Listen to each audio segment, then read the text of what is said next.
tadi saya bilang kalau prajurit yang berprestasi kita akan kasih reward, kita akan kasih sekolah mungkin mendahului dari teman-temannya, kemudian juga mungkin bisa melaksanakan operasi ke luar negeri, rewardnya seperti itu.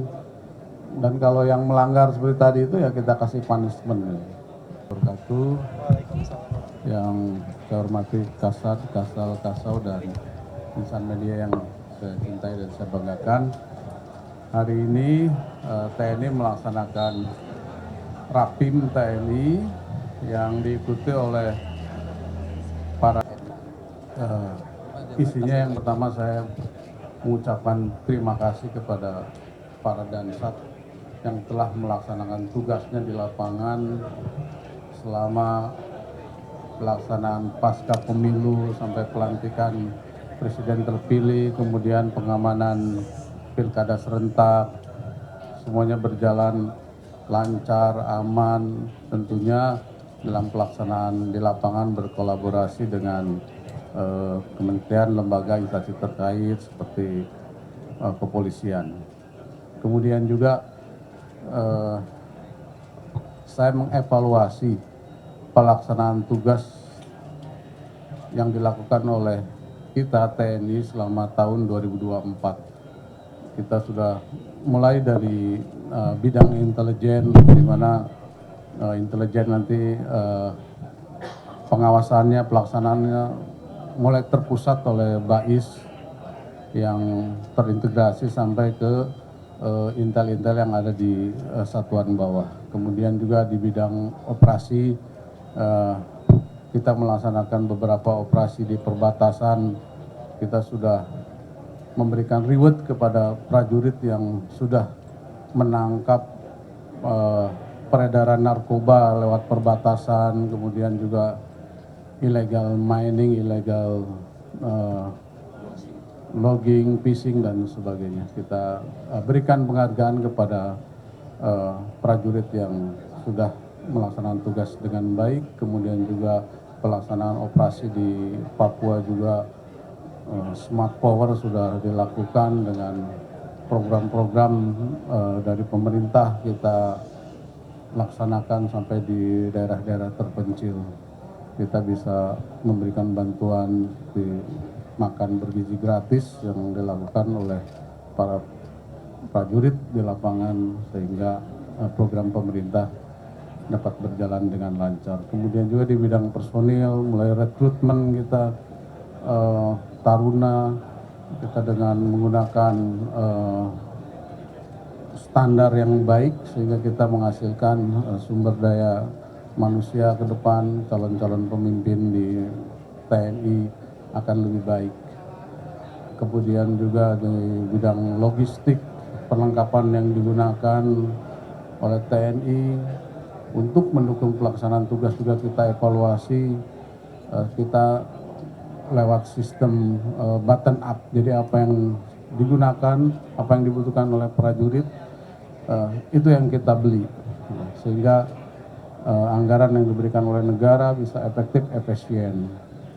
Kemudian di bidang latihan juga kita sudah mulai merubah doktrin-doktrin kita yang operasional, seperti kita membuat satuan cyber di mana pasukan yang kita bentuk personilnya memang dari personil dari warga sipil yang sudah memiliki kemampuan cyber. Kita jadikan tentara. Tugasnya yaitu untuk membantu juga program pemerintah di bidang cyber yang sekarang sudah marak. Kemudian kita butuh juga dokter-dokter, kita ada pendidikan perwira PK, kita ambil spesialisasi dari universitas di kedokteran, kemudian yang punya kemampuan hukum, psikologi, sehingga TNI ini diisi oleh personil-personil yang selain kita didik untuk komandan, kita juga ada untuk staffing, untuk mendukung kegiatan pelaksanaan tugas militer. Demikian. Terima kasih. Ini sebenarnya doktrin persisnya seperti apa sih Pak, dan proses penggantian doktrin ini akan membutuhkan waktu berapa lama hingga akhirnya bisa benar-benar efektif dilakukan? Itu pertama, Pak. Kedua, soal cawe-cawe yang tadi Bapak sempat singgung dalam pengarahan cawe-cawe penerimaan prajurit. Nah, ini Bapak apakah nanti akan ada sistem penerimaan prajurit yang lebih baik supaya menghindari potensi adanya cawe-cawe seperti yang Bapak sampaikan tadi? Ya, terima kasih. Yang pertama tadi doktrin ya. Kalau doktrin itu berdasarkan perkembangan lingkungan strategis. Misalnya kalau dulu kan perang itu masih tradisional lah, belum menggunakan seperti sekarang kan menggunakan drone yang kamikaze, pakai AI untuk membunuh orang, itu tinggal pakai setel aja drone wajah seseorang, dia bisa mengejar ke sana. Nah, itu ya kita menuju ke sana.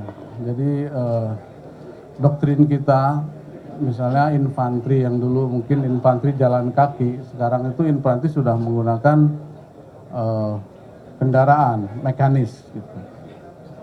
Itu untuk darat, mungkin untuk lautnya submarine, kapal selamnya juga mungkin yang canggih, bisa jelajahnya di bawah laut, bisa lebih dalam, lebih jauh, lebih lama. Kemudian angkatan udara juga yang lebih canggih dari beberapa negara yang kita pesan. Kemudian juga tadi yang saya sampaikan, cyber, kita sudah memiliki satuan cyber, di mana kalau negara lain itu sudah ada angkatan keempat ya, cyber, satuan cyber. Kita sebenarnya sudah ada satuan cyber, kita optimalisasikan. Yang tadi itu dengan rekrutmen dan sebagainya.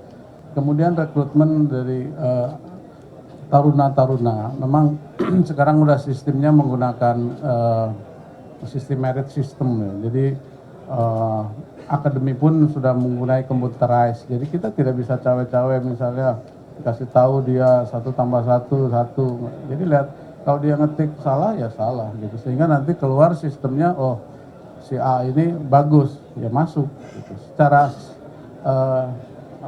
automatically dia terpilih langsung lewat computerized ya. Demikian juga psikologi seperti itu. Jadi langsung dinilainya lewat computerized secara sistematis. Jadi kita nggak bisa cawe-cawe lagi. Yang bisa kelihatan mungkin kesehatan ya. Kalau kesehatan kan lewat dokter, kemudian lari gitu. Dan itu terukur. Jasmani itu terukur. Dia mungkin ya memang kalau mau masuk harus latihan dengan baik jasmaninya, kemudian psikologinya juga harus baik.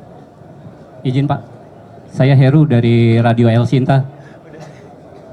Pak, izin terkait dengan perekrutan TNI, katanya tadi dibahas juga terkait disabilitas Pak ya. Izin, ini sejak kapan nanti diberlakukannya Pak?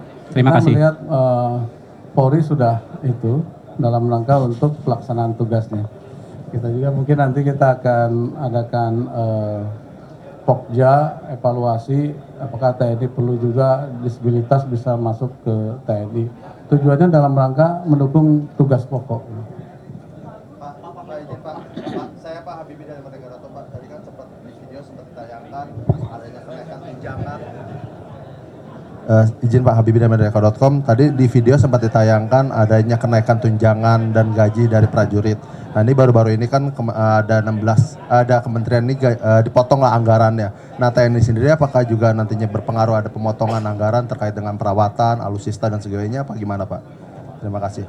Ya, anggaran itu memang harus efektif, efisien. Mungkin dari pemerintah kan ada kebocoran 30%. Nah itu kita juga kena potongan di BPD ya, BPD. Perjalanan dinas yang memang tidak efektif sehingga seperti perjalanan dinas kalau rapat harus di sana, makanya sekarang kita buat ya misalnya rapat di Mabes aja lah, di Mabes masing-masing.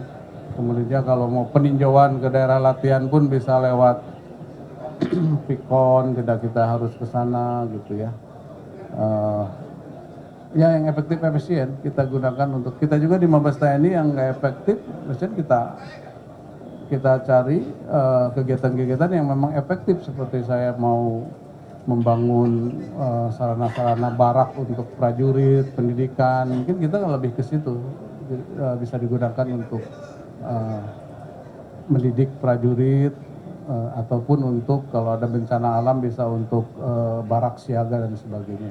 Untuk alutsistanya sendiri Pak, untuk perawatan dan alutsistanya sendiri Pak, ada pengurangan nggak Pak? Alutsista. Tidak ada Pak ya? Siap. Izin Pak Panglima. Satu lagi Pak, terakhir Pak. Pak, kompas.com Pak, izin Pak.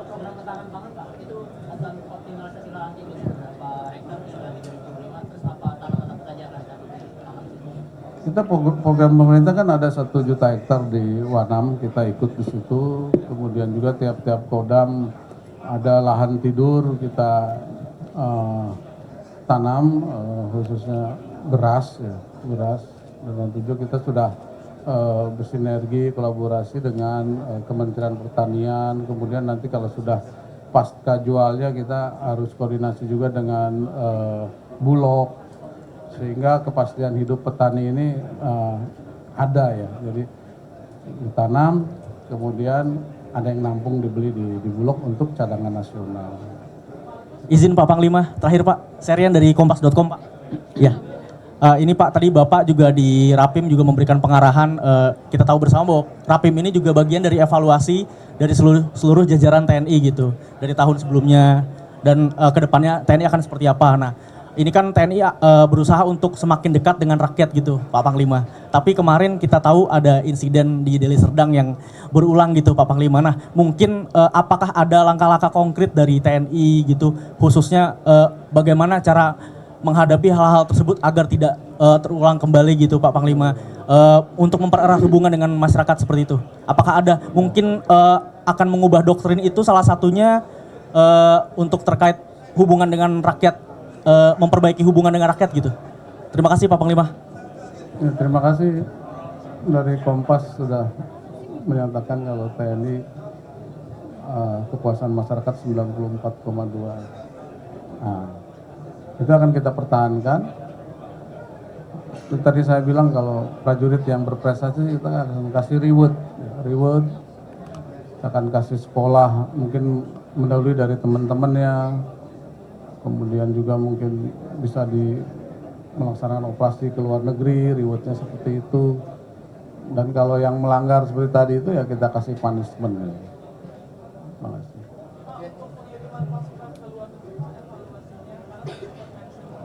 Ya,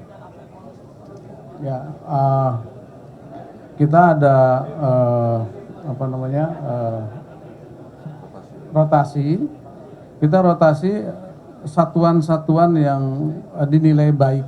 Biasanya satuan yang melaksanakan operasi di dalam negeri baik, dinyatakan baik, dia berhasil bisa melaksanakan tugas dengan baik, teritorialnya baik, itu akan kita berangkatkan ke UN. Oke, makasih ya. Assalamualaikum warahmatullahi wabarakatuh. Gak sempat baca? Dengerin aja. Klik icon text to speech, gak pakai ribet di okezone.com.